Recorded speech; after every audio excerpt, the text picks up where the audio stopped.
So this might be a sad news for all Samsung fans, especially if you like the premium looking curved displays on the Ultra models, as this might be an end of an era. So if you still remember, Samsung started the trend of curved displays from the Samsung Galaxy Note Edge from 2014 and has been consistently bringing out their best devices with curved or edge displays, which gave Samsung devices an unique identity. But now it seems like Samsung might ditch the curved design from the upcoming S24 Ultra series. According to a tipster from Twitter, or currently known as X, Ice Universe, Samsung might be planning to introduce flat displays with uniform bezels, which might look something like this, and this is not good. I mean, I do prefer the flat displays over curved for some practical advantages, but this looks more like a downgrade from the S23 Ultra's edge-to-edge curved display.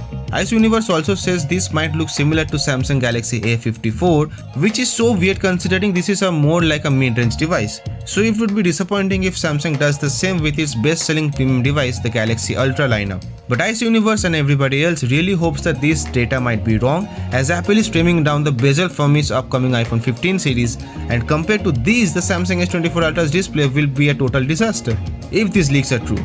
But I hope these rumors are just rumors and doesn't turn out to be true, and rather Samsung is making a display which will go head to head against the iPhone 15 slimmer bezels or even a better one. Alongside this news, Samsung might be planning to release the One UI 6.0 beta version 2, which will make the Samsung's animations better and smoother than before, which was a complaint from a lot of people. But you guys do make sure to subscribe for these quick updates daily, and here's another update, so give it a watch maybe. Bye.